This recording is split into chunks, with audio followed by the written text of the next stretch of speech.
Hi everyone, Tony from Hack the Movies here. There's a new Mortal Kombat Legends movie on the way, along with other Mortal Kombat stuff, but we decided to take a look at the 3 previous Mortal Kombat Legends films and figure out which one is the best today on Hack the Movies.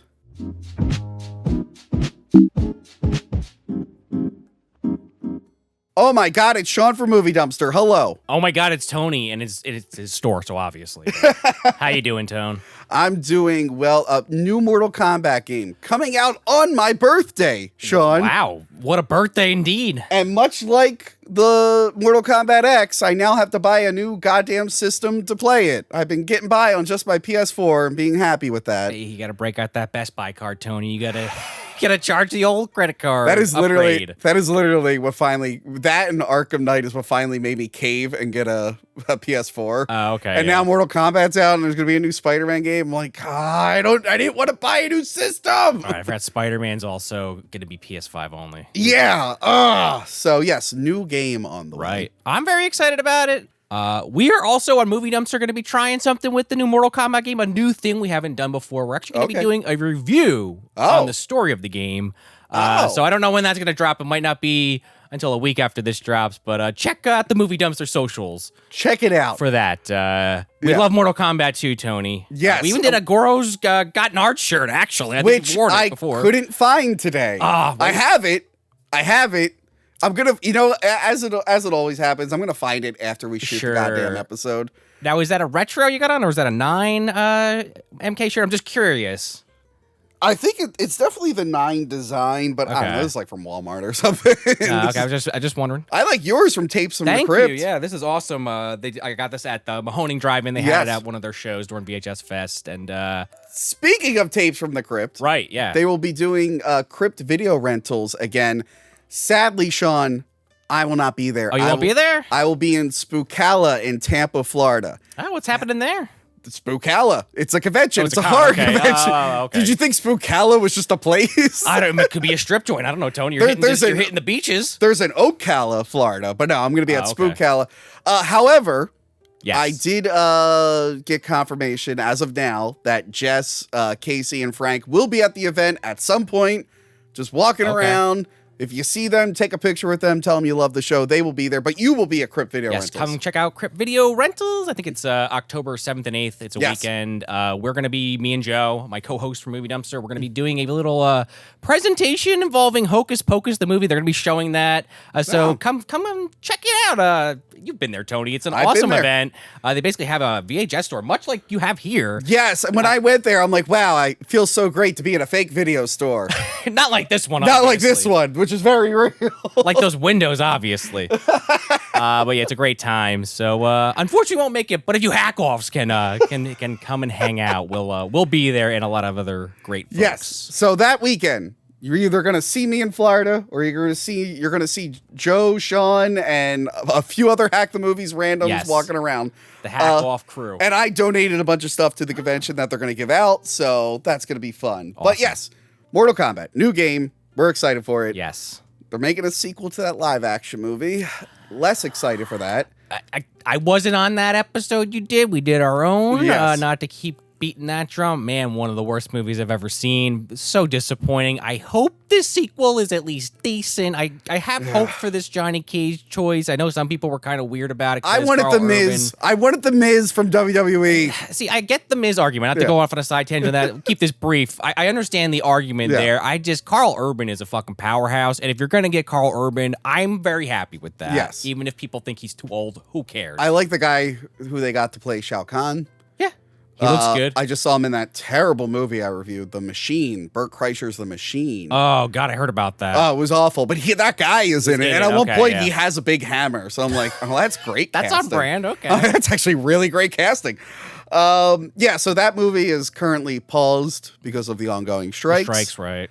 But yeah, so I was trying to think of a Mortal Kombat thing for us to do because we're big fans. Yes. I already did a whole video essay on the first movie. I think you've reviewed both movies, right? Both movies, yeah. The first and Annihilation. Yep. Yes. And on Rental Reviews, I reviewed Annihilation and The Journey Begins. Oh, God. The bad animated film. Yeah. So I was trying to think of something to review, and then I remember, I'm like, oh, right. On Rental Reviews, I reviewed Scorpion's Revenge, the first Mortal Kombat Legends movie. There's been 2 since then, and there's a 4th one on the way all about Johnny Cage. Which, I watched the trailer, and it looks pretty fucking... It's not what I was expecting at all, which...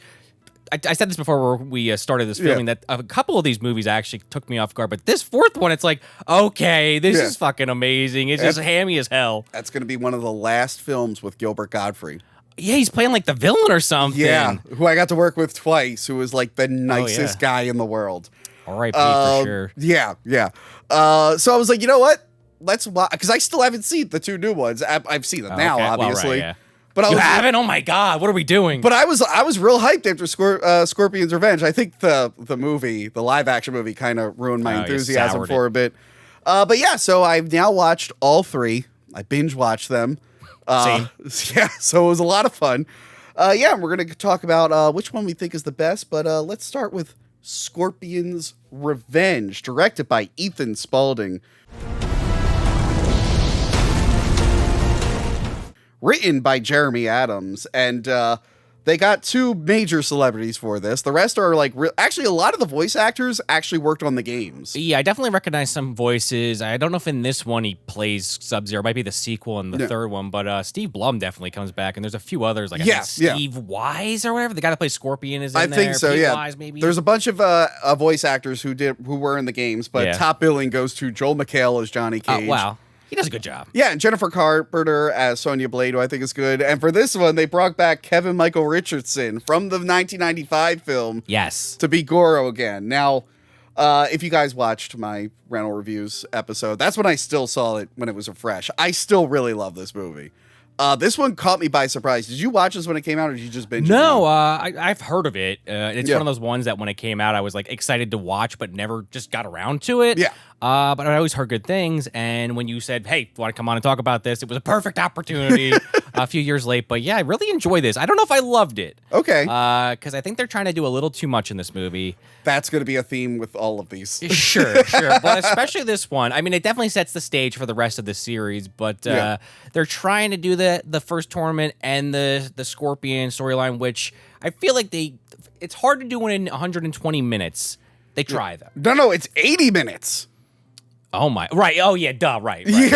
Jeez. I was gonna say, like, that's a common theme with these 3. I think the other 2 are a little longer. You're right. Yeah. Well, like, animated movies tend to be a little bit shorter, but these are movies, like, with what they're trying to do with the story, they need just a little bit more. A little bit more. But yes, you're right. So this movie tells the story of Scorpion and Sub-Zero. He's basically the main character in this film. Oh yeah. So it's basically like the tour. What I thought it was going to be was like the whole first tournament from his point of view, and it kind of is. Right? You would think that. They kind of took some ideas from this movie, honestly, I feel like, the original movie, and even the second one, a little bit from Annihilation. Yes. That's the thing. So they're retelling the first story, but keep in mind, they're working in stuff that wasn't around for the first game, like lore that has now been added in with, like, the Nether Realm and stuff like that. So Quan Chi's floating around. Yes, Quan Chi is there, who was definitely not a thing in the first game. No, what was he, 3? Was he 3? 3 or 4? 4. He was 4. He was 4. Keep in mind, like, originally in the first game's continuity, like, Scorpion was yellow because it was the color of cowardice, and he was mocking the Lin Kuei. Sure. Since then, they've retconned it to be like the Shiai Ryu are all wear yellow, and I think they're kind of pulling from the more modern reboot from 9, 10, 11, 12 is where they pull a lot of these concepts. A lot of the backgrounds in this and the settings are from the newer games. Yeah. Just drawn in 2D. I shouldn't say 12 because technically it's Mortal Kombat 1 hasn't come out yet, but you get what I mean. Yeah, I got you what you mean. But yeah, so it starts off with, the Lin Kuei attacking the Shiai Ryu, Hanzo Asashi. I gotta write their names down. Oh yeah. His family dies. He sees Sub-Zero is the one who does it. He ends up in hell. And basically Quan Chi's like, hey, look, if you fight... He kills a bunch of demons. Dude, he has like these size like stuck in his arms, and this is definitely a character from the later games from like Deadly Alliance. I forget his name. I want to say it's like Onga or something. This blue something demon like that, yeah. That he fucks up royally. Yeah, because this movie's pretty violent. It is violent. Like the beginning when he's taking out all the Lin Kuei. That's when I immediately was like, oh, I like this. I think it's a little overkill sometimes, but it's Mortal Kombat, so I'm like, okay. Yeah. And they work for this one, they use the X-rays really well. The that was X-ray kind of stuff. interesting that they included that in the series. Which I'm shocked the new movie didn't. Or maybe they did. I think they don't did, remember actually. I'm never rewatching it to find out. Oh, when the new movie comes out, maybe I'll rewatch it. I'll listen to your review. But yeah, it is very, very violent. That's my problem with a lot of the movies. Like, as much as I love 1995. Sure. I mean, it does have problems. Even though I have a video essay on how it makes no sense, the lack of violence really hurt it. And I remember being a kid watching that Defenders of the Realm cartoon. Do you remember that? Yeah. Not very good. That's like on the level of like Mega Man like quality. Yeah, I watched it and I'm just like, wow, I really like all the violence in Mortal Kombat, and none of the stuff outside of the games is giving me that level of violence. So I love the opening of this. So he's like split. Okay, so these movies take place in a universe where all humans are made of jelly. Kind of. You can, I swear to God, there's going to be a scene in one of these movies where someone like throws a butter knife at someone and they just split in half. I mean, he's slicing and dicing like he's cutting fucking tomatoes, like, these are the sharpest blades in the world. He cut some of these guys' faces like 3 or 4 times just for the fuck of it. And the animation's really good for a direct-to-video animation. I mean, a lot of Warner Brothers animation is pretty good, like a lot of their Batman movies and whatnot, but I've seen a few lately that were rough.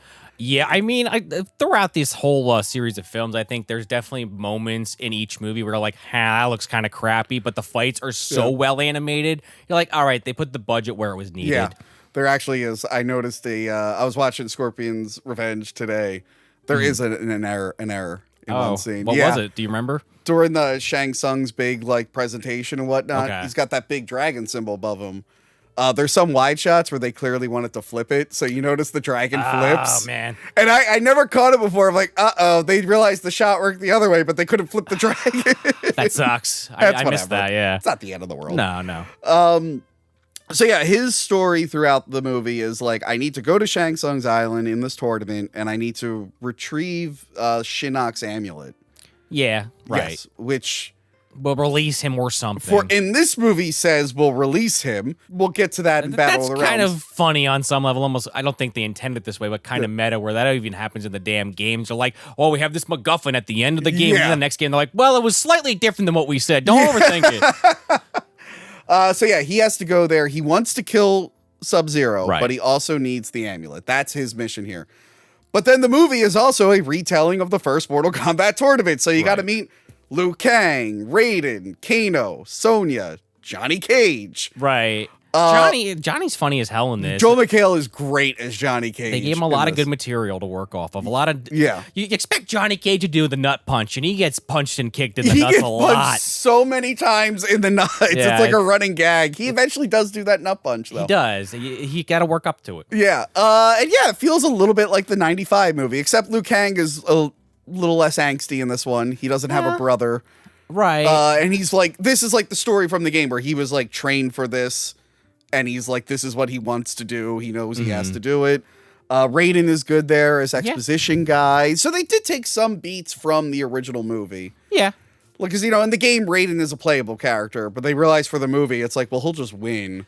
Sure. So this one, they kind of worked in that role. He's like, I can't interfere with the tournament. I can help out. And again, I feel like in those reboots and maybe in like Deadly Alliance or some of those later games, that was like a thing that they worked into the mythology that, well, he's an elder god, or he's I guess he's kind of more like a, not an he's elder like a god. like a demigod. Demigod, yeah. So it's like, oh, you can't help. You're too powerful. It's like, Yeah. And it's the same old story. You need 10 Mortal Kombats to merge a realm. They've won 9. Shang Tsung is there. Goro is the champion. Right. So they all get to the island. They get that whole demonstration. Apparently, Jax snuck onto the island. Yeah, just like again. Yeah. In that first, no, actually, was that he didn't in the first movie? No, the first one he gets left behind. That's what it is. Okay. Yeah. But he should have been left behind. He would have been a lot happier. He would have been a lot happier. But yeah, no, Jax gets royally fucked up by Goro. I mean, you kind of see it coming if you know how these games work with this character. His arms need to be destroyed so he can get the metal ones. And that's exactly what happens. Yes, I know they should have dragged it out a little bit longer, I feel. I got the X-ray in there, though, man. Yeah, they did. No, but I like, what was it? I bring this up a lot. I think it's Hot Tub Time Machine. Where they go back in time and they know the guy is missing an arm and they can't remember how he lost it. So like the whole movie, they're trying to figure things keep almost happening to the guy's arm. And they're like, wait, that's not how it happened. This must be where he loses the arm. I never saw it. Does it eventually? Yeah, they eventually do show it happens. Okay. I think, yeah. But I would have had that where just like Jax is almost always about to hurt his arms. But no, it's super brutal. The way he's getting beat up, you think any moment now he's just gonna just die entirely. Yeah. He's getting dragged across his like force field. Sonya's screaming. Raiden intervenes because the tournament technically didn't start yet. He sure as hell waited a little too long. He couldn't stop that before his fucking arms got blown off. Thanks, Raiden. I did like that the movie was like, you know what? Let's use all the characters from later movies as throwaway roles. Sure. Natara was there. Who is now in the new game, so maybe Played they by knew. Megan Fox? I looked that up. Apparently she's been quoted in videos going back as far as like maybe 8 or 9 years that she's a fan. So hey, what the hell? Oh, they should have got her for the movie. Natara was in the movie. She got in killed. the new one? Yeah. Mr. Chance. Okay, look, because I saw people complaining about it.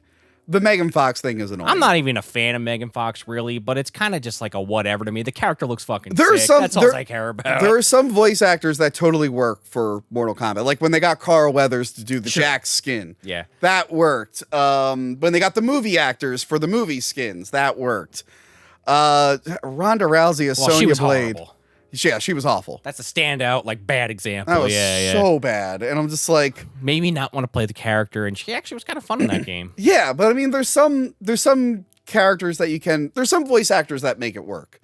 Well, they also did, like you just said, the movie thing where Kerry Tagawa and yeah, that made sense. That yeah. made sense. But Megan Fox and Ronda Rousey, and I'm like, I get Ronda Rousey's like a tough girl, but she's not Sonya Blade. Sorry. And Megan Fox, okay. Yeah, and there's like that Jennifer Body thing in the trailer. Again, at this point, the game is out. People probably know more than we know, but again, WB always has to get their fucking celebrity into their game. I'm sure there was one in Injustice, I can't remember, but it's a thing that happens with I'm these. still shocked they couldn't get Arnold for the Terminator. They got everyone else. Well, that character, I don't want to think about that character. It was like kind of fun, but then the whole thing turned into the damn exoskeleton and you die. Anyway. Yeah.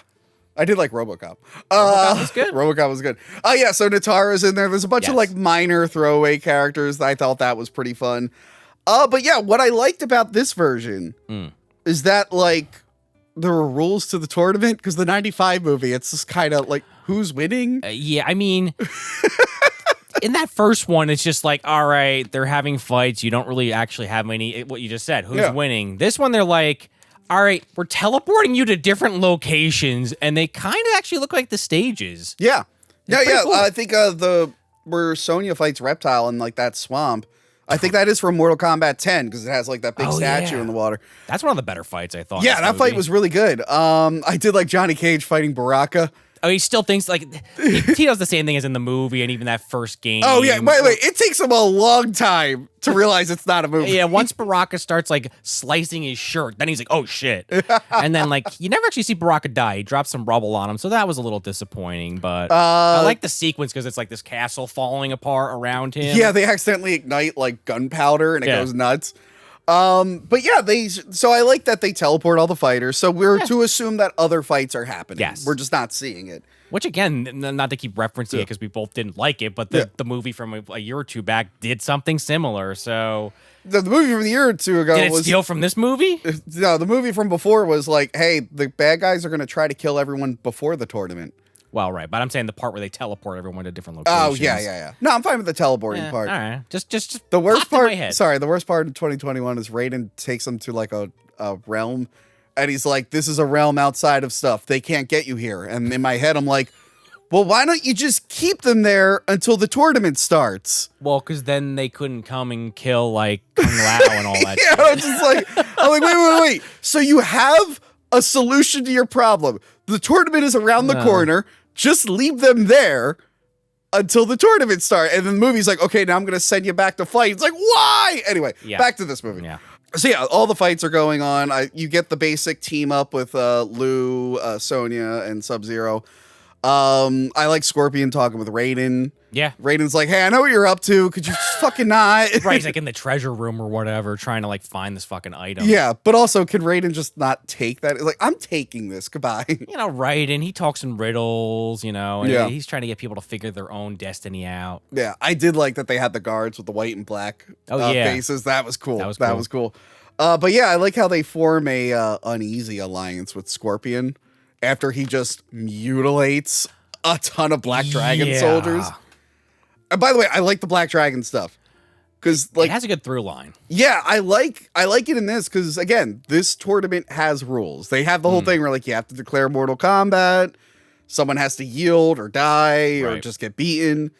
And I like that Kano's like, oh, I'm just a security force. I'm not in the tournament. I can do whatever the fuck I want. I'm like, that's Shang Tsung found a workaround. I'm like, all right, that's funny. He'll pay for that later, though. He'll pay for it later. Yeah. But I'm like, that's funny. They're like, and I love Kano. Kano has become my favorite Mortal Kombat character. Really? When I was younger, of course, it was Liu Kang, Scorpion, Johnny Cage. Sure. Then I got older and I'm like, wow, Kano's a real asshole. And then I looked in the mirror and I went, and so am I sometimes. Like, I was actually Kano for Halloween in 2012.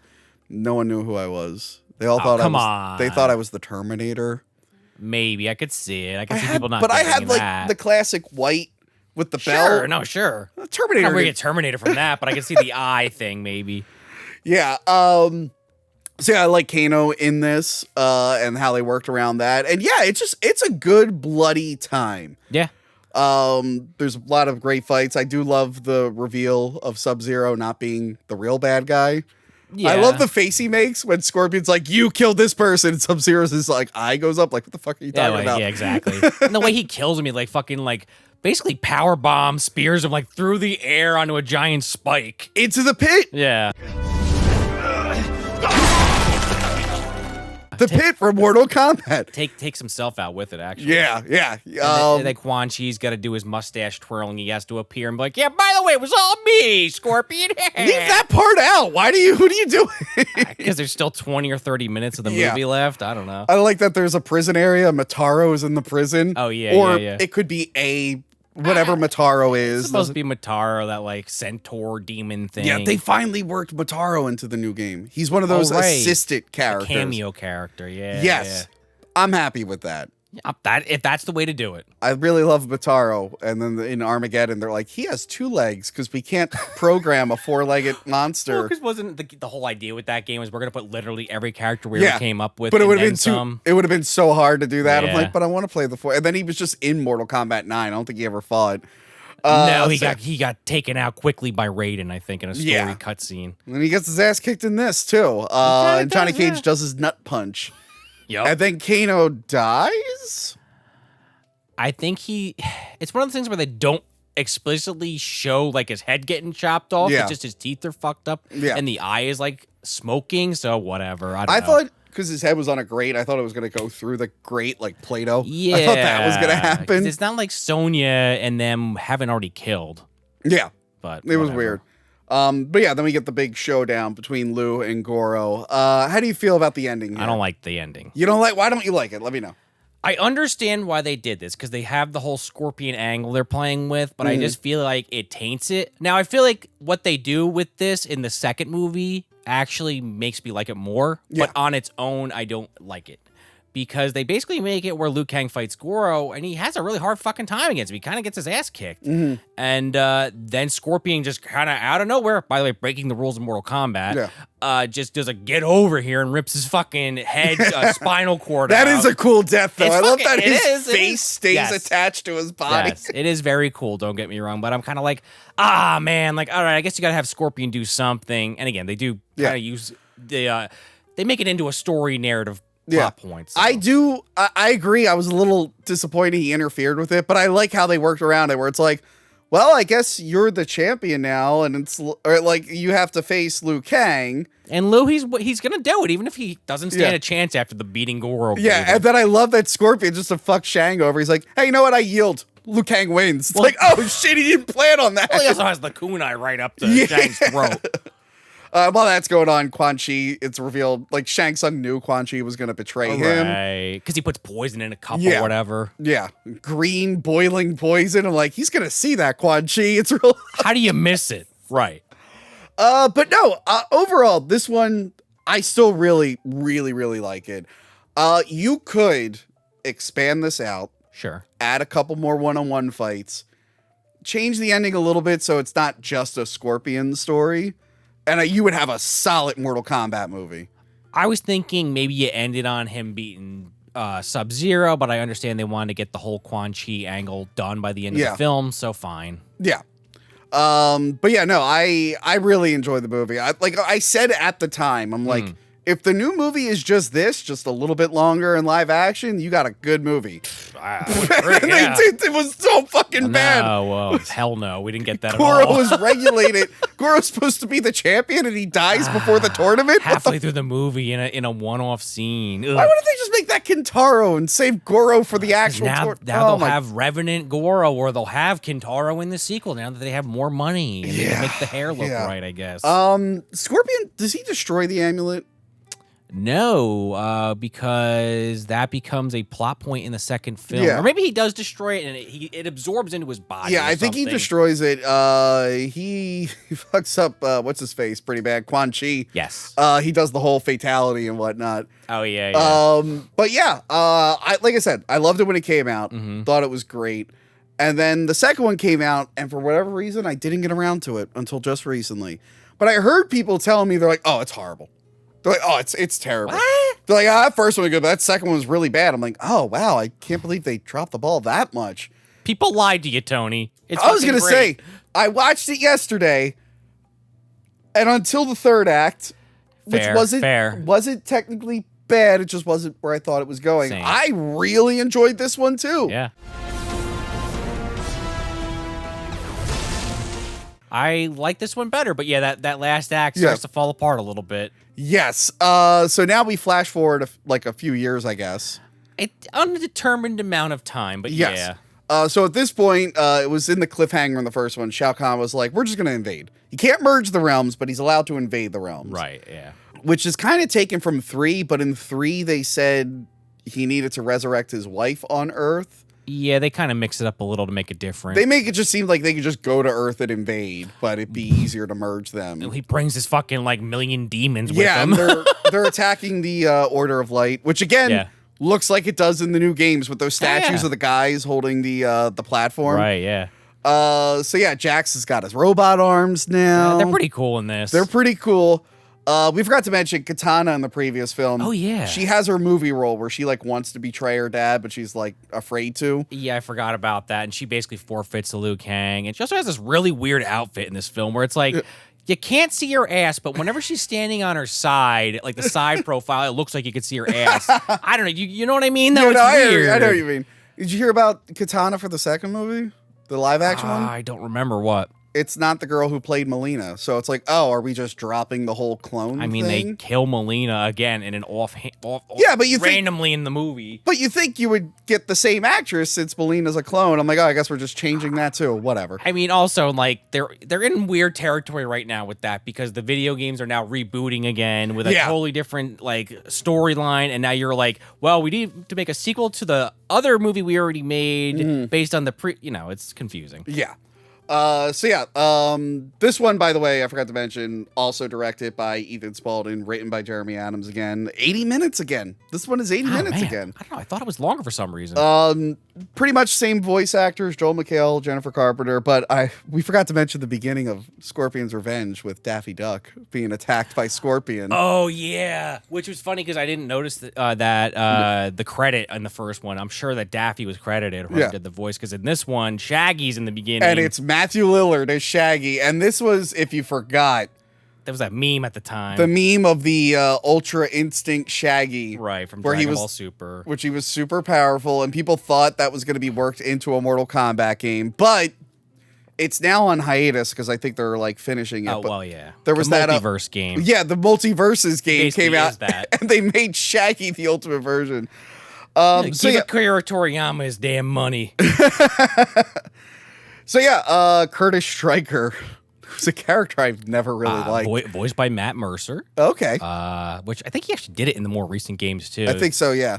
I don't even really like Stryker, but I like playing as him every once in a while. Yeah, it's fun. I get the hate on that character. He just looks so lame in the 90s. He looks fun. Actually, no, Armageddon, he looked lame, where they're like, all right, the 90s one looks lame. Let's get him in a jumpsuit with glasses. He looks even worse now. That was really weird. He punches Melina in the face in the intro. Oh my God. I talked about that. Someone was sharing that video on Twitter, and I remember when I fired Armageddon up and watched that cinematic when he just casually punches her with no build-up or anything, I laughed for like a solid... That was funny as hell. Because I didn't expect it to happen. Plus that outfit he's got on. Yeah, plus he looks like an asshole. Yeah. But I thought he was just going to start running, and he just like stops. He's like... In this, he's just like instantly confused, which again, that was kind of the thing in the games. He's just like, wow, demons, and just starts shooting at them. Yeah. It's like, okay. But yeah, so Shao Kahn offers a truce. He's like, hey, Raiden, come with me to the Elder Gods. We're going to ask for a final Mortal Kombat to end it once and for all. Right. Because they realize, like, we're going to be fighting for 1,000 years until the next tournament. Let's just end this right now. Yeah. Not all the characters are in on that. They're not for it, but... Lou's like, can we talk about this? He's like, no. I've made my decision. Oh, yeah, and it's revealed in this that, much like the new movie, how Raiden saved Scorpion's son or whatever, or daughter. In this version, Raiden saves baby Liu Kang. Oh, right, yeah, because his parents get killed by the Tarkatans. Right, yeah. So yeah, they go to the Elder Gods. They're like, hey, we want a final Mortal Kombat. Let's do this. So that sets up why there's going to be a new tournament in Outworld, which is kind of the plot of the second game, how they had a Mortal Kombat there. And again, Shao Kahn's, Coliseum looks like it does in the game with the spikes and the pillars with spikes. I will say, I don't think this is a huge complaint. Could even just be an artistic decision. I feel like in this second film, a lot of the backgrounds and foreground pieces are just images that are painted over, kind of almost like Archer does. Okay. I don't know if that's to save money or if they just did that because they like the look of it. But every once in a while, like when people open doors, I'm like, that looks a little off. But I guess it works generally speaking. Nothing took me out of it. I would have to check. Maybe upon rewatching. It's a nitpick for sure. While this is happening, we get back to Scorpion because he's the hero of this franchise now. I'm a little confused. I thought the amulet was to free Shinnok. Again, they change it. They're wishy-washy about it. But Shinnok is just there. And he's just like, well, I'm back. I'm mad you killed Quan Chi. You're now merged with the amulet, which, by the way, opens up a secret door. And it's like, is that what it does? I thought it was to wake you up. Where's the secret door shit coming from? I don't know. Was he just locked in that fortress or something? But that's not where it goes. Was destroying the amulet what freed him? Like... I don't know. It's just kind of this thing where it's like, I'm into what they're doing, but you're right. It's like, you change your shit. I guess if I didn't watch it back to back, I wouldn't think about it as much. But But I do like, they're like, Scorpion, you're going to go here and you're going to open that door for us. Now go. And he just goes, no, I'm not. And then he just leaves. It's like, what? Yeah.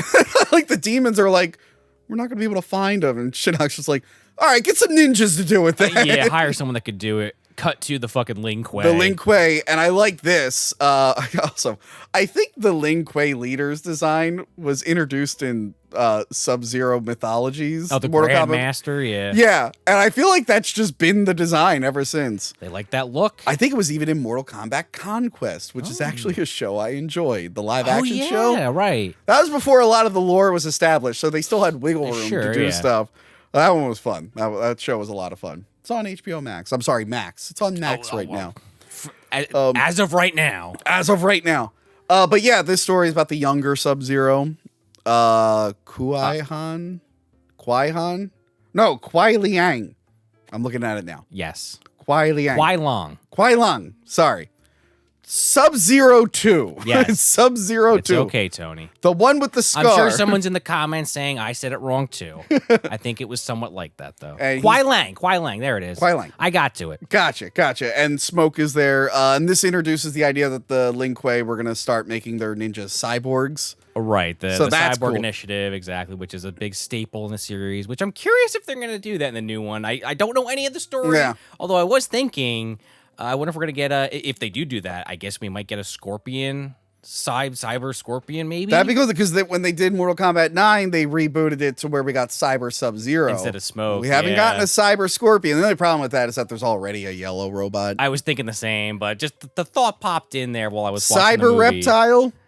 I kind of want it, not going to lie. I don't want Cyber Reptile. Cyber Rain? Maybe. I mean, Rain's a little different in the new one, It took me so many years to realize that was a pun. That was a joke. Oh, the Purple Rain? Yeah. Yeah. I didn't get it. All I didn't get it Prince till references. so many years later, and I'm like, oh. Yeah, exactly. It's like you're like that Tim and Eric episode. The GIF. So they're on the run from the Lin Kuei. Right. And the Lin Kuei is chasing Scorpion, but also Sub-Zero is chasing Scorpion because he wants to kill him. Everyone's after Scorpion. Meanwhile, the tournament, it feels like two very different things. It does, and kind of you get a little whiplash when you go from the A plot to the B plot. Yeah. I mean, they're both good, but they are very different. But I feel like you could have done like a little movie in between about Scorpion's Lin Kuei adventure and then do the Battle of the Realms. Right. Him and Sub-Zero eventually, working together, kind of, not really, against these fucking robots. Yeah, so you find out this, the Shinnok storyline is that he wants to awaken the one being, which is what the Elder Gods fought in the very beginning. That's just like a character that I don't think has ever been seen in the games. Right. But like, but it was talked about. I read it. I think in Deadly Alliance it was first mentioned. Yeah, but I think like Unaga is part of was inspired by him, and then so he basically wants to wake up the one being and take over the Elder Gods. Right, because it'll merge the realms and kill everything or something. Yes, he wants to destroy everything pretty much. Meanwhile, because he's angry because they kicked him out of the Elder Gods club. Yeah, he's the mad god, Tony. He's very mad. He's very mad. I don't know if that meant crazy or just angry. I think a little bit of both. It's a little bit of both. It goes both ways. The tournament. What I appreciated with the tournament is it's actually a tournament. It's actually a tournament, and there's actual stakes. The problem with the storyline in the games is I know. Yeah, it's not still a all fighting these game. fuckers can survive every goddamn game. Like, is there any consequences to anything? I think that's what people kind of poke at it from the outside. Because remember, the storyline in the old games was just play as this character, see what ending you get. It wasn't like it had more of a narrative than other games around that time. And I appreciate that they've tried to work it, but it's like, I'm pretty sure one of these fuckers needs to die at one point. Well, that's why they did the whole thing with Liu Kang being a zombie in one of the games. They're like, well, we killed him. He's definitely dead. He's not coming back. But he's a zombie in this one. That's right. It's like, okay, well, I feel like that's cheating a little bit, but all right. Yeah.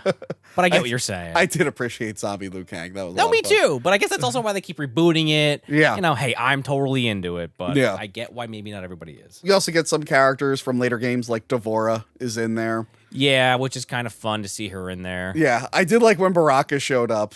And I assume it's just different Tarkatans. Oh, and Johnny Cage. Johnny Cage, didn't I kill you? Yeah. But yeah, fucking Johnny Cage gets his ass kicked by Devora. Johnny Cage gets his ass kicked. Doesn't get killed. I was like, that's the one complaint, but it's not even really a complaint because they even do this in the games where it's like Shao Kahn is so much of a hard ass about fatalitying people, but only when he wants to. Yeah. Because he's like so many times, him and Shang Tsung are both like, you finish them, but like only when it's convenient for the plot. Whatever. That was interesting. They didn't do Shang Tsung young because that's what happens in the second and third game. Saving it. They saved it. You're right. They did. But I remember because they did a flashback in the previous film to the great Kung Lao, and it was his Mortal Kombat 2 thing. Kung Lao, much like the 2021 movie, gets eviscerated. That seems to be the way they've been writing that character for like the last 15 years, is that I have lineage, so I'm going to be the hero, and then instantly getting destroyed by the villain. Yeah, it's like, well, so does Liu Kang. He's also a cousin, so you're not like, I get that you have the name, but we can spare to lose you. I mean, he's a great character in my opinion, and he does get some kind of interesting stuff in, throwing the hat, cutting shit up. But it's like, Shao Kahn just royally decimates him. Yes, rips him fucking in half. And look, I don't like Stryker, but that was a rough way to go. Oh yeah, Shang Tsung going inside him. Yeah, and making him rip off his own fucking head. Yeah. Oh, that was awesome. It was great too, Kintaro. Yeah. When he fights fucking Jax. Yeah, although Jax's delivery, I get he's fighting a different forearm guy, but he makes it seem like he's talking to Goro. It's like, no, that guy's dead. No, this is a different one. Yeah, you're right. But it's definitely just, a callback, and I appreciated it. That was good. And we've got to mention, much like the games, Raiden becomes mortal. Which, again, weird Mortal Kombat Annihilation connection there. I mean, doesn't turn into James Rebar. Well, like I said, it's more like what happened in the first game. Sure, Both movies took that idea. I like how they change his eyes. And his outfit gets a little bit changed, too. Yeah. And Liu Kang is sweating. Every time he gets in a fight, because that first one, who's he fight first? Hold on, I think I have it written down. Hold on. I forget who the hell Raiden fights, but he has a hard time. He doesn't win easily. Yeah. And Liu Kang's sweating bullets off on the side. And then, like, he gets in another fight later in the film, and I'm, like, sitting there like, well, Liu Kang still hasn't fought yet, so Raiden is fucked. Yeah, it's very apparent. I'm like, oh, Raiden's dead. Yeah. I did like Liu Kang fighting Shang Tsung. That was awesome. How he put like a curse on his arm and he had to fight him one-handed pretty much. And then he whips his ass. Yeah, and he keeps him alive. He's like, I just want you to know that you lost to me. I want you to live with that. I'm like, oh, that's pretty rough. And I think that's why Raiden ends up kind of like fighting, because like Liu Kang's like, oh, my arm's fucked up. He's like, well, if I was a god, I could fix it, but we still need to win, so maybe I'll fight. And he's like, you don't know pain, Raiden. He doesn't even know sleep. He's like, I'm going to sleep for the first time in forever, and I guess. I'm laughing at that because it's kind of funny, but Liu Kang looks like he's about to cry. I'm like, I don't know how I'm supposed to feel right now. Sorry, back to the A plot. The Lin Kuei realize what they've done. They're like, oh no, we worked with the bad guy. He's gonna bring the one being. Oh god. Well, yeah, because Scorpion and Sub-Zero can't stop them at the last minute, and they get the MacGuffin, the whatever item that's gonna end the world. Yeah, I do like that they team up. He's like, look, I was wrong to kill your brother. We'll talk about it later. You really got to work together right now. I love how the Grand Master doesn't even believe it till Shinnok's literally spelling it out for him. He's like, wait, that thing? Oh no! The tournament eventually leads to Liu Kang versus Shao Kahn. Right, again, Shao Kahn kills Raiden, kind of lights the literal fire under Liu Kang's ass. Yes, fucking lights him on fire. But yeah, Liu Kang beats him. He gets the power of the gods or some shit, man. You're underselling this. Yeah, look, Liu Kang defeats Shao Kahn. Right. I mean, he does get a little taste, I guess we'll say. Yes. But then, normally the movie would end there. Right, no, yeah. And if I was doing this, I'm like, oh, then we'll lead into the third game. Well, then you would have forgotten about Scorpion, Tony. How dare you? Scorpion, I don't think, was even in the third game, so... Well, I meant the plot. Yes, yeah. But you would end it there, much like the last one. But no, they're like, by the way, then suddenly it's like, oh, we have to skip to Mortal Kombat 10's ending, because now Shinnok is the big demon Shinnok, because he merges with the one entity. The Great One or whatever. Yeah, and I'm like, wow, we really skipped ahead a bunch of games, didn't we? He looks cool, though. He looks cool. I'm just like, well, I thought we were going to wait a while before we got here. We're doing this in movie number 2. And he's giant. He's gigantic, and he's merging all the realms, and I'm like... They're merging! Scapelli's there, Mario Koopa Tower shows up. But no, I like that they're all merging, and they're like, well, how are we going to fight him? And then the Elder Gods are like, Liu Kang, we're going inside you, and we're going to make you into a giant dragon. I'm like, oh, so they worked in animalities into this. Right. That's cool. That's where they start to lose me. What the fuck? Look at that. Oh, you didn't like that? Again, it felt like Mortal Kombat Annihilation, where he turns into the big dragon thing at the end. I was like, okay, I get it. It's supposed to be kind of like the logo. I don't know if this is a callback to an old game, because I kind of skipped most of the 3D ones. No, I think it's just, it was their way of working in an animality. It made more sense than Mortal Kombat Annihilation. Absolutely. Where Nightwolf basically is like, you could turn into an animal. I'm gone now, bye. You know what that was? It's my animality. Pretty cool, huh? Yeah, pretty. And then everyone watching goes, no, actually, it's not cool at all. I guess it's not the worst thing in the world, but yeah, he tosses and tumbles with this giant Shinnok, and then eventually it like shrinks down. Yeah, and then now like all our heroes are together because the realms merged or whatever. Mm-hmm. And while that's happening, all the other characters are like protecting the civilians from like other monsters and whatnot. Yeah, and even Scorpion and Sub-Zero are kind of like doing like they're helping fight it. Yeah, like shooting, because they have to be there. At it. The Scorpion in this is starting to feel like Wolverine in the X-Men movies. Oh, 100%. They're like, Wolverine needs to be the hero every single time. Yes, she's here. You see her, don't you? Yes. You see her. Now, hello. Oh my God. She wants to say hi. Oh, okay. She wants to say hi. Oh, yeah, come here. No, she knows I'm going to pick her up. She knows I'm going to pick She learned her lesson. If she comes here while I'm filming, I'm going to pick her up. And she's just like, no, I'm not having that. What? What, does she want something? Sean, if you can figure out what she wants, can you tell me? Because I fed her today. She has plenty of water. I changed her litter. I even let her go outside today, and she ate some grass, which led to throw up that you saw earlier. Oh, that's usually what happens when they eat the grass. Yeah. So I don't know what more she could possibly want from me at this moment in time. She saw you were filming. She knew that this was a great time to start meowing loudly. She said Kentaro died because that's a cat dragon man. Now she's laying on the ground rolling around. Yeah, she wants something. But again, I don't know what she wants. She can't have too many treats because she's diabetic. So... She wants the end of this film. That's what she wants, folks. So yeah, they stop the realms from merging. I think they separate all the realms. Again, Liu Kang turns into a giant fireball and does it. Yes, he turns into a giant fireball, dragon. Doesn't resurrect Raiden or any of the other friends, but he can separate the realms. Yes, he separates the realms and defeats Shinnok. Yeah. Is he like dead? Do they do the thing like in the game where his head's still alive? Yeah, Raiden's walking around with it. No, they don't even really show it. He just kind of fucks off or disappears. I don't know. Yeah. But yeah, then we're left with a little tease that Raiden is still alive. At the very end. They do nothing with in the sequel, but okay. All right, yeah. So that leads us to, again, you know what? For reasons. And you know what? I really enjoyed this one. Same? I really liked it. I think the jumping to Mortal Kombat 10's sort of ending a little bit.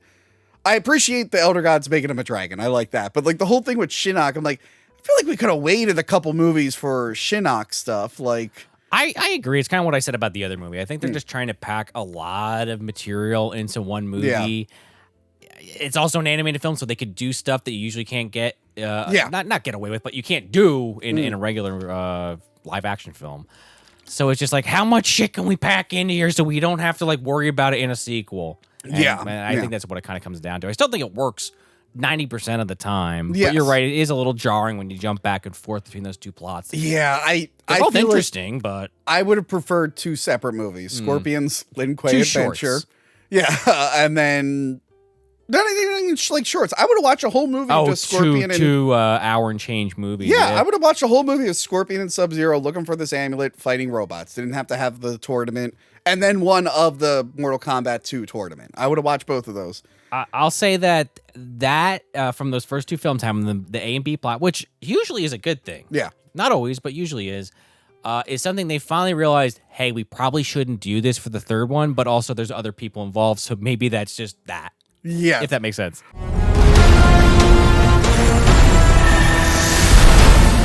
Okay, so the next one, written by Jeremy Adams again, directed this time by Rick Morales. This time Dave Wenham plays Kano, who's in... Oh, he was in something. I looked him up earlier. Oh, he was in Lord of the Rings. He was Faramir, yes. Faramir, yes. And a bunch he of was also, he did a ton of shit. He was like Quasimodo in I, Frankenstein or some shit. No. He was... he was like a friar in Van Helsing. Okay, maybe that's what I'm thinking. Yes, he was also in 300. He was one of the soldiers in 300. He's one of those guys he's in a lot. He's in a lot of shit. So yeah, he replaces whoever played Kano before. He's good in this. Okay, so I heard about this coming out. And again, people had told me the second one was bad. I was still going to watch it eventually, but didn't get around to it. Then I hear that they're making like a Kenshi movie, and I'm like, well, I don't give a fuck about Kenshi. Neither did I, but now I really care about Kenshi after this film. Yeah, I've never cared about Kenshi. Like, he's cool. He's fun to play as, but yeah, I play as him, but like, look, when I fire up a new Mortal Kombat game, he's like third to fourth to last when it comes to characters I try out. I feel like he's the one. I feel like a lot of people that play this professionally or whatever you want to call it, like him a lot. So maybe he's one of those ones, if you're really good at the game, he's one you pick all the time. But I'm with you. He's an interesting character. I like the whole sword. I like to make ghosts come out. Like, this cool's there, but like, I'm going for Johnny Cage. I'm going for one of the new people to try him out. Or something different. And I'm like, if I get to Kenshi, I'll get to Kenshi. But yeah, I was like, wow, a movie about Kenshi snowblind. I'm like, that's stupid. I'm not going to watch this. I turned this on last night. This is like if I got to make a Mortal Kombat movie, I wouldn't have picked Kenshi. But I'm like, wait, we're in a post-apocalyptic Mad Max universe? Right. I'm like, okay. I was not told about that. No. And then it's like, oh, we're getting like an old man Logan story, but with Sub-Zero. I'm like, okay, I like that. And then it's like, oh, by the way, Tony, your favorite character is now the king of the world. And he's a big cyborg guy. I'm like, I loved everything in this. They do kind of give him the design from the new movie a little bit with that hair, I felt like. Yes. No, he's pretty great in this as a bad guy. Yeah, this one took me totally by surprise. Same. Especially after the last two, because there's consistency still, even though the setting is completely different. Yeah, so this is way far ahead in the future. They say they have statues for Liu Kang, who, protected the realms. They're being taken down. So Kano now rules the world. A bunch of revenants attack the world.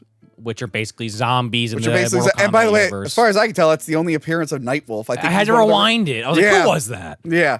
So again, the revenant thing came from Mortal Kombat 10, I believe. I see. It's been a while since I played Again, I didnn't play a lot of the N64 and GameCube, PS2 era games, so I don't know if that was in that. Well, this is the PS4 era. This is after Mortal Kombat 9. No, I'm saying, though, I don't know if Revenants was a concept from back then, because I didn't play that era. I'm guessing stuff like... But definitely in 9, 10, and 11, that was a thing. When it becomes like an army, it came from there. Revenants attack the world. Eventually, I guess they went away. Apparently they're still in the cities or something. Because now there's a wasteland. Right. All the rest of humanity's in a wasteland, and Kano and the Black Dragon gang are running the fucking show. And you get characters like I have them written down here. Kira, Cobra, Ferritor, Draman shows up.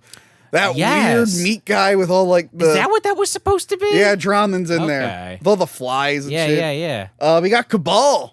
He's great in this. Cabal's pretty good. Aaron Black, who's a newer character I really like. He doesn't do a ton in this, but he's good. Yeah. Tremor, I was surprised how interesting they made this character. A lot of great fights with this character. Yeah, Tremor is like the muscle for the Black Dragon. So basically, the Black Dragon goes around, they tell these towns, first off, they kill a bunch of people in the town. They murder this shit. They come in with this like Mad Max car with this spike sled on the front. Okay, I forget who it was. I think it might have been Aaron Black. He kills a guy and then gets his motorcycle on the guy's face. Yes. And then peels the guy's Just face. because. Just because. Why not? I do want to comment just real quickly on the animation in this film. Because I don't know how you feel about this, but I feel like this series of films feels kind of like... almost like an anime, in some sense, where it's like there's consistency. Again, I mentioned like sometimes the animation's not all there, but when it is there, it's unbelievable. Yeah. In the second film, I think it does falter the most out of these three. Okay. But this one, like, it feels like they keep the style of the characters. It's a very specific style, the way they draw the jaws and everything. The black knuckles. Everyone's knuckles are I know it's supposed to be a shade, but it's like I've never seen that much shade on a knuckle in my life. I agree, but they put kind of like I can only relate it to almost like Metalocalypse kind of like the look of this, or like a Frisky Dingo, like, but not even a 1-to-1, because I don't know, that's a little different even. But I don't know, something about this animation style just really just elevates it. I don't even know really how to word what I'm trying to say, but I want to check out to see if oh man, there's that Batman movie that's kind of like Batman meeting Bruce Lee, The Soul of the Dragon. I want to see if that has like a similar style, because I think one of the directors of these worked on that. Because you said like WB's doing a lot of these films the last 2 years, so that totally makes sense. Yeah, they do a bunch of like DC animated films. Although the last one I watched was Gotham by Gaslight, which is a comic I really love, and the animation sucked, and it looked like it was unfinished. I'm like, because last year we did the underrated animated Batman movies. Oh, you and Frank, and some of them were great, but then I watched that one. I'm like, this came out this year? This looks like garbage. So yeah, one of the towns they try to take over, Kenshi is there, and also Sub-Zero, although he doesn't go by that name anymore. He's incognito. Right. But yeah. Kenshi's this cocky motherfucker at first, who's just like, can beat anybody's ass, no problem. He makes Cabal look like a fool. Yes, but then Tremor puts him in his place. Well, he didn't know that there's people walking around that could turn into rocks and shoot fucking lava out of the ground. Yeah, you'd want a heads up on that. So yeah, he gets his ass handed to him. Sub-Zero does nothing to help.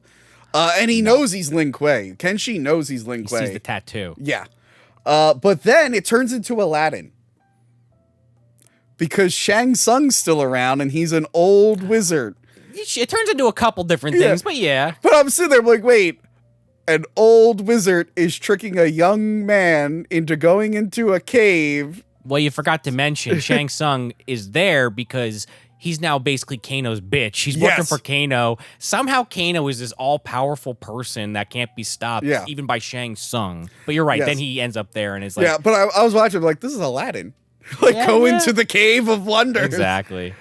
Right down to being an old man and just then becoming missing the young. bird. Yeah. Well, Gilbert Gottfried's in the next movie. Oh, okay, there you go. Made up for it. I'm sure they wanted to, and they're like, oh, Disney might get on us about that. It might not feel like Mortal Kombat either, but sure. But yeah, by the way, I love that everyone wants to betray Kano. Like, before the townspeople fight back, Cabal and everyone's like, why don't we just not tell him about this place and just hang out here? I mean, he's not wrong. Yeah. I mean, they're all scumbags anyway. Why not? Yeah, and we saw earlier that Shang Tsung is looking at this door in Kano's room. And we don't know what it is yet, but he really wants to get in there. Right. And now he's talking to Kenshi like, yeah, this sword. Your name's Takahashi? Yeah. Oh, I heard this legend. I could take you there if you really want to know. Yeah, and he takes him to the Well of Souls. Right. And activates it. And basically, I think he says his name is Sung. Yeah, he lies to him, yeah. And he's like, no, my name is Shang Tsung. Yeah, like some big epic announcement. He's like, what? I've heard that name before. And then the fucking souls hit him in the eye and he goes blind. He's blind, which is what the most I know about Kenshi's character. He's blind. He's got a ghost sword. Right. That's all I know about him. Well, Shang Tsung throws him in the fucking well, just assuming, all right, that's the end of that. Yeah. After, by the way, he absorbs all the souls and now he's young. Now he's super Shang Tsung. He's going to go there. He's going to kick Kano's ass. It's kind of interesting that they went with the more, I guess, for lack of a better term, traditional Shang Tsung. Yeah. The one from like the 9, 10. Yeah, instead of the eye makeup one from the other Well, games. not even that, but I'm even saying like not the Kerry Tagawa or the more Japanese looking one. It's just, no, the guy with the fucking beard that was like in DC versus MK. I don't know. It's kind of interesting because this came out in 2022. I would have expected a different design, but I dig it. I do like the reverse because in the movie, the 95 movie, like Kano is like kind of second fiddle to Shang Tsung. I like that they reversed it. That's a good point. But you're right. In this movie, Kenshi eventually, reluctantly, it's the famous story of getting the old fighter to train the young fighter. It's a little like Star Wars. Star Wars, the Rocky movies. Sure. Oh, there's some Rocky shit in this. Chasing the chicken, yeah. Oh my God, I was thinking of Tony. I was like, thank God I'm doing this with Tony. I was like, he's probably cheering for that one. Yeah, chase that little chicken. Yeah, so, Sub-Zero's like, I'm going to help you to be a fighter. But he's like, I'm going to help you so you can survive, not to be a hero. Because there's something that happened in his past. But while that's happening... Oh, well, because Sub-Zero keeps having those nightmares. Yes. Yeah. Shang Tsung is like... I got this Daddy's back in town. I'm back and I'm better than ever. John Wick style? Yeah. I'm thinking I'm back. I'm thinking he's wrong. He's sadly mistaken. I'm going to cut that into John Wick. I'm thinking I'm back. Yeah. He gets in there and he tries to fight Kano and he loses spectacularly. I love how Kano's like, I was waiting for this. He's like, I thought you'd try something different, and you did. Yeah. I'm like, okay, what's that mean? Kano wants to be defeated, or he wants a challenge. And he hasn't got one. I like how he accidentally kills his own dudes. Yeah. And he apologizes to the guy. He's like, oh, I'm really sorry. I mean, when you're first introduced to him in the film, there's like a cage fight going on, and some she won't kill her opponent, so he shoots her in the head, and the other opponent's like, oh, thank you, King Kano, when he shoots her. And he shoots her for the hell of it. Yeah. He's a sicko. He's a total asshole. But he always has been. It works. Yes. There's nothing redeemable about Kano at all. And I hope they never work in anything redeemable. Also, about him. I don't know if we said this. He's basically like a giant mech also. Yes. He's basically like something out of like Battle Angel Alita or some shit. Or like Battle Angel Alita? The movie by Robert Rodriguez? Yeah, it's a great film. I've said it before on the show. I saw 20 minutes of the ending at the gym. And I went, this movie looks bad. Yeah, I mean, you're seeing like the final twist. You're missing the whole setup. I was like, this movie doesn't look very good. I hear it's fine. I hear the anime's better and the manga's better. That goes without saying. You can't, the Vito talks about it a lot. You can't get like the original translation of like the manga. You gotta go torrent it. You gotta look for it. Yeah.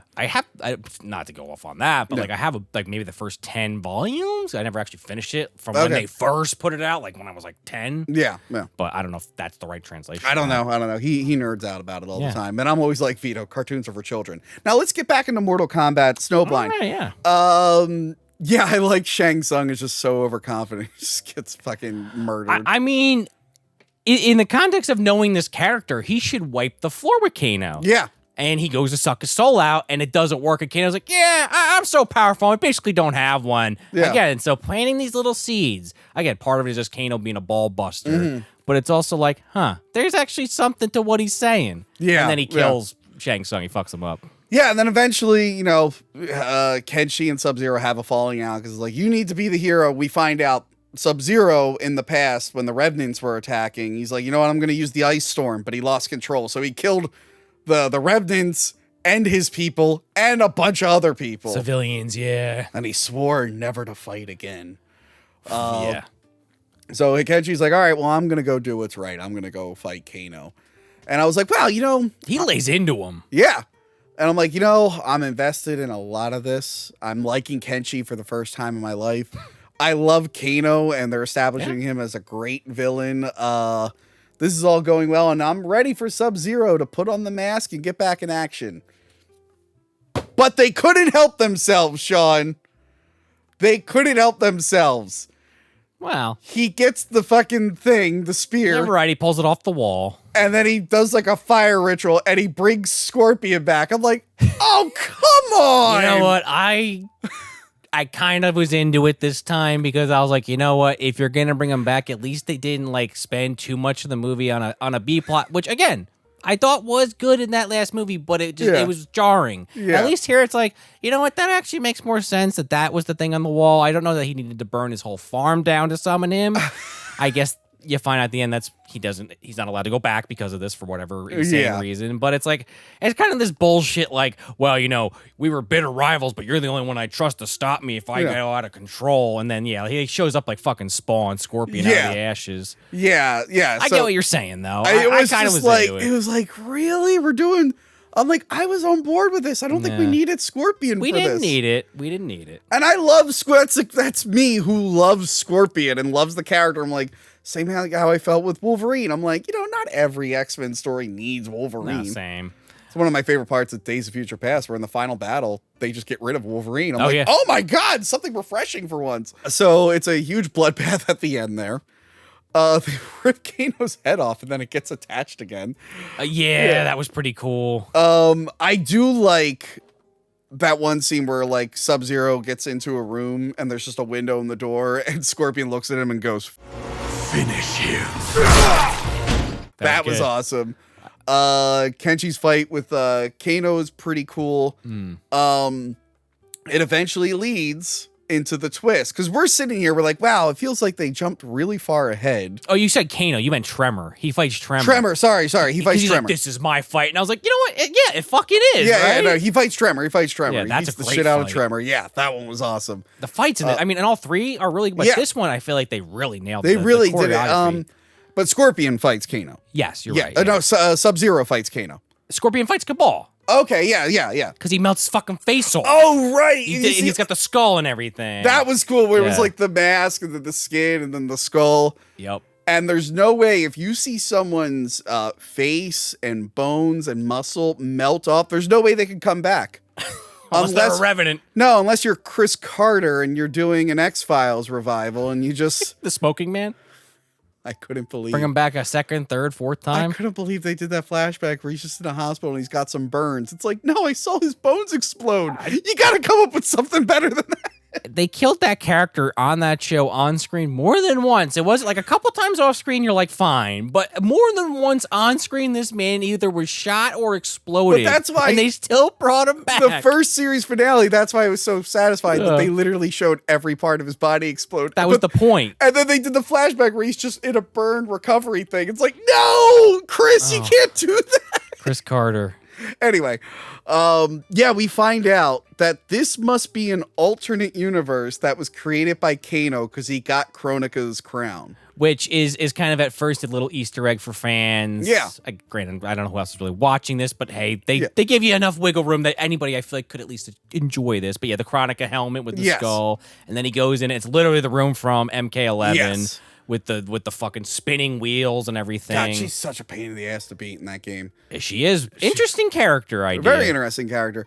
This is what in DC they would call, how I feel, this is like an Elseworlds tale. So this is a That's what it turns into, yeah. Yeah, this is a universe where Kano got the power, and this is what he did with it, which is why he wants a challenge, because he made things too easy for himself. Well, and then all those comments he's made throughout the film finally click. Again, Yes. I thought it was like he won Armageddon because I think it's been a while since I played that game, but I feel like the thing with that is if you won Armageddon, you could shape the world. But again, Chronica makes more sense if they're pulling from more recent stuff. Yes, yes. And he has to touch this hourglass essentially to change reality. And so Sub-Zero realizes that and is trying to stop him and has this fucking epic final fight against him. There's a weird thing where it looks like Sub-Zero is trying to touch it several times. But then they don't do anything with that. I thought that was odd. Yeah, I thought that was odd. Yeah, and it's a good time. I like that because now we can establish. I know people are split on multiverse stuff right now. That's a fucking Marvel problem, I feel like. I feel it's mostly, look, I like multiverse stuff. It's an interesting plot device. You can do a lot with it. It does seem like a lot of the bigger franchises are using it to just have cameos. Well, I guess that's the Flash fucking effect, I guess, on some level, yeah. Which even the Flash wasn't even that bad, but yeah, the ending is they did cameos, yeah. Yeah, I'm just like, okay, can we just tell an interesting story with the multiverse? I'm not anti-multiverse. I get what you're saying, though, yeah. But I would love more movies like this. Or like, hey, this is a universe of Mortal Kombat, which is what they're doing with the games. I mean, yeah, literally, they're rebooting it again. Yeah. The whole idea is a little different, but I do like, just to put a final thought on the movie, though, I do love how he dies is the same way Michael Myers dies in Halloween. Yeah. Ends, just fucking crushed into this fucking pendulum. Grind it up. And then, you expect Sub-Zero to change the world for the better, but he just fucks off and lets it collapse in on itself. And it's just like, Kenshi, the wasteland still exists. Everything's fucked, and I'm going to hell. See ya. See you later. Have fun with everything. Trade the future Lin Kuei, I guess. He's like, wait, you really got to leave? He's like, well, actually, technically, it's the Nether Realm. It's actually worse than hell. I got to go. So now Kenshi, who, again, I like for the first time in my life, is now the protector of Earthrealm. Huh. I will say in this one, I don't remember seeing any X-rays. Oh, that's a good point. There might be literally one if they even bother. But here's the thing. I forgot to mention with the second one. Yeah. They did a few X-rays, but, like, they did them wrong. Because, like, look, in the video game, it doesn't make any fucking sense. You do an X-ray, you shatter their spine, and the fight keeps going. Sure. In the previous one, Scorpion's Revenge, they did X-rays and showed people dying or being injured. But in Battle of the Realms, they showed, I forget what character, gets his, like, spine shattered, and then he's just up afterwards. Oh, like they fucked up in the And I'm like, no, you can't use an X-ray for that, because now, like, in the game, I don't care, but here, I'm like, shouldn't he be, like, flopping around? Shouldn't he not be moving at all? Especially when they've set a precedent that the X-rays can kill you in this. Yeah, so I thought that was odd. It was really interesting for the third film to do this, like, it's almost a spin-off, not really. Which I guess maybe that's the direction they're going in. If this, which is fine if it's Mortal Kombat Legends and this is the story here, this is the story there. That's fine. But it was weird that the first two movies were like the first and second game, and then they veered off into this direction. Sure. But solid movies all around. Now let's. Do you have anything else to say? Oh, I was just going to say, like you said about the spin-off kind of feel for this one. I feel like now the fourth one doing the Johnny Cage movie, like literally the movie from the in-universe cage match. Yeah. At least based on the trailer and the name of it. It's an interesting angle. Maybe on the fifth film they'll circle back now that the new game will be out and they have new material to pull from. Yeah. But I like this a lot. It was really good. Yeah. Now, it is time. We have to figure out which Mortal Kombat Legends movie is the best so far. Maybe we'll come back in the future after they pump some of these out and reevaluate.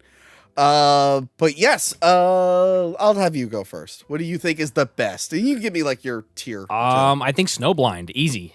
Really? Yeah, fucking amazing. I thought it was like a 5 out of 5. I was really enthralled. Yeah. Again, you said it. I said it. There's little things here and there in the film that don't work. Maybe we don't need Scorpio at the end. I was kind of hyped for it, but I get your argument. I liked it a lot. It's probably, I would say the second one feels the most like a straight up Mortal Kombat movie. But that third one, man, there was something about the story, the narrative, even though it does feel like your kind of standard hero's journey on some level. I liked it a lot. I don't know. It's a formula that works with Mortal Kombat. So I guess I'd probably go 3, 2, 1. 3, 2, 1? Really putting one last. I mean, it's still really good. Yeah. It's not like it's bad. Yeah. It's just they progressively got better for me. I'm going to go Scorpion's Revenge is the best. Okay. Toasty. One, because I do love Scorpion, and I do love the story of the first tournament, Sure. and seeing how this movie did it, I was like, man, I wish we could have a movie that looked like that had this strong of a script. Oh yeah, right. Yeah. I pointed to sorry for the podcast. For the audio version. I pointed at Sean's Mortal Kombat movie shirt. I would like a movie that looks like the 95 movie, Yeah. but with this script that like made a little bit more sense. So that's still I still think that is the best, but followed up by Snowblind. They learned our complaints. They learned having too many characters and side stories, so they focused on just that. They still got their Scorpion shit in there, but They still wiggled in Scorpion, which again isn't like the worst thing in the world. I Yeah. just wish they had more confidence in their own. sure. But yeah, no, Snowblind, it was a very character-driven thing because they didn't have to focus on too many characters. It's just what you call it, Kenshi, Sub-Zero, Kano, and then Shang Tsung a little bit. Yeah. And everyone else is kind of like disposable. Yeah, secondary. Yeah. But yeah, no, and it blended my love of Kano with Mad Max and all this other stuff. I'm like, Yeah. this is Logan. awesome. Yeah, Logan, I would love more movies like this. Like, hey, let's tell a Mortal Kombat story in this style with this character. Again, people watching this might know more than us. Yes. I'm curious what this new game is going to do. Maybe we'll eventually lead into something in that vein. I would Yeah. love to see that. Maybe even a DLC skin or something. Fuck it, I'll take it. Yeah, yeah. But a story thing would be cool. Yeah, so yeah, for me, it's Scorpion's Revenge, then Snowblind, and yeah, look, I like Battle of the Realms, but yeah, that third act shift, you're right, the balance between the A and B plot is a little off, and then that hard shift into a later Mortal Kombat game at the end really made it lose points for me. I don't even mind the AB plot as much as you, clearly, but yeah, it is kind of shaky. You're like, all right, we're getting into this fight over here, and then we're like, whew, now this fight over here, and it's like, oh, it's a little overwhelming. Yeah. I would like to see them finish that trilogy, because they say at the end, like, Shao Kahn is missing. Oh, yeah, right, yeah. So I feel like they're going to do Mortal Kombat 3 at some point. I would like to see those 3 games finished in this, because I love the original Mortal Kombat trilogy. I love that. I mean, Shao Kahn's dead, right? We never got Sindel, so what do they even do at that point? Well, Do he's they just not. retcon No, it? in the movie, they make a point to say his body's missing. For some reason, my brain does this thing where you said Shao Kahn, but I'm thinking of Shang Tsung. Oh, right. I don't know why it always does that. It's my brain fucking with me. But yeah, I would like to see the Sindel stuff and same. all of that, like Outworld mixed with the human world, Right, which is or cool. maybe bring Edenia into the fold. Yeah, in mention a flashback or Edenia, something. yeah. That might be a cool movie. Do a Edenia movie where he Or like- kills Jarrett and all that. Yeah, or like the Armageddon story with the Tavon and the twin brothers. That'd be cool. But yeah, overall, you get a good movie no matter what. As a big Mortal Kombat fan, I like these series of films. You seem to have liked them too. Yeah. I don't know if you own it, but I saw they actually have a triple pack Oh. out there where you just buy them individually, and that Yeah. fourth one's coming out very soon. Very soon, and they're streaming on Max right now. I did when it came out before HBO Max. I did buy Scorpion's Revenge on Amazon Prime streaming because I'm like I will watch Sure. this all the time. Yeah. So let us know what you think. What is the best Mortal Kombat Legends film? Do you agree with us? Are you mad? Are you saying that we're wrong? Are we wrong, Sean? I mean, hey, if you like one of the ones we didn't like, more power to you. But hey, Are you the one guy out there that's just like, they don't hold a candle to Journey Begins? Journey Begins is the best. I'm sure there's a comment in there, Tony. If not, it's Could you imagine happening right now. Could you imagine someone like unironically loving The Journey Begins? I mean, I could think of a few reasons why someone would come to that conclusion, but there's a lot of like fucked up things going on to lead you to that point. I would even be shocked if the 2021 film was your favorite, honestly, but I'd probably be more shocked if you said that one, but That's bizarre. It's such a shame because it's like, well, they got the fights right, but yeah, this movie's stupid. I they don't care. tried, I guess, kind of. Kano was good in that. You always get a good Kano. Remember Mortal Kombat Legacy, that show? Oh, yeah. The web series? Yep. Yeah. Well, even if we don't get a good live action Kano, we got a great Kano in each one of these damn films. Yes, I couldn't have asked for more. A movie Yeah. where Kano is the king of the world. I fucking loved it. He's just killing people for no reason. Being a scumbag. Anyway, Sean, like Yes. you said, you're going to be at Crypt Video Rentals in October. Yes. That's what we got coming up. I mean, we're going to be at Monster Mania, but that's not till November. I think you're going to be there for that, but that's a little ways off still. I didn't get a table yet. I might be at Monster Mania in November. All right, I jinxed Tony. We'll find out if this makes the edit. But I will be in Spookala and Tampa at the same time. And actually, this episode comes out right after the PA HorrorCon that I was at. Okay. That I hopefully went to. We're filming this beforehand. I don't know if I, died or whatnot. Oh, man, I hope I don't die right before my birthday. What a post-mortem. Shit, when did John Belushi die? Because everyone thinks I look like him. Oh, shit, am I going to outlive John Belushi? Hold on. Well, here's the key thing, Tony. Don't order a speedball. Then you're going to be okay. You know, I haven't done any of those drugs ever, so I think I'm you're okay. Yeah. But I'm also not the healthiest guy in the world, so hold on, let's see. I got to see if I'm going to... So don't get any meatballs either, then. Stay away from all the balls. He died at 33. Is that how old you are? Yes. Oh, man, I hope I make it. You need a chart, the Belushi chart. Yeah, I have to... How close oh, you're God. getting there. So if I'm still alive, I'm glad I saw you guys at PA HorrorCon. And I can't wait to enjoy my birthday tomorrow if I live long enough to see it. And if you don't, someone needs to stand over you and just yell fatality just to promote this episode. You have my permission. Okay. You have my permission to go to my funeral and scream fatality. We loved you, Tony. Fatality. MovieDumpsterPodcast.com. I was going to say, where can we find you, Sean? MovieDumpsterPodcast.com. You can check us out on pretty much every social media platform. We're on YouTube.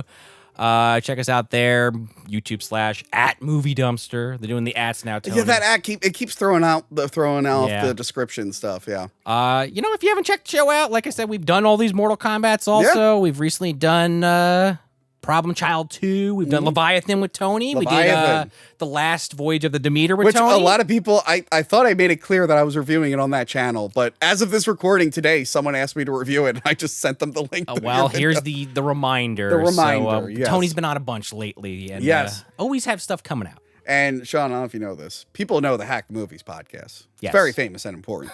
But much like yourself, right? Much like myself. It takes after me, really. Yeah. There's an old podcast that's come back from the dead. And I'm saying that with confidence because as of this recording, we've only done one episode. But yes, we brought back Castzilla versus the Pod Monster. We're back, baby. Woo! Bi-weekly. It might get screwed up in October because Jojo Hannah just has to get married, but we will be bi-weekly. Yeah, it's going to be fun. We're now a live format. I'm sure that's going swimmingly. Oh, I'm sure it's going great. I can't censor any of my jokes. So you really got to bite your tongue, Tony. I re-uploaded all my old episodes from 2020 when the podcast started, and they all got yellow demonetization. Wow. I'm like, oh, wow, I was making a lot of topical jokes at that time. Maybe I should... What did you say in those first 7 seconds, Tony? Who knows? Yeah, so check out Castzilla versus the Pod Monster. And yeah, if I manage to get a system and the game at the time of this airing, Will you stream it? I will probably be streaming it. I'm going to see if I can try to stream the story modes from the previous 3 games leading up to it. Oh, yeah. But Shao Kahn at the end of Mortal Kombat 9 is a fucking pain in the ass. You just lower the difficulty to easy. Just say fuck it. I might lower it to just easy. to beat that one part. But yes, I'll see you around. Like, share, subscribe, do all that fun stuff. Goodbye. Remember to like, comment, and subscribe. Check out our other videos and Patreon page.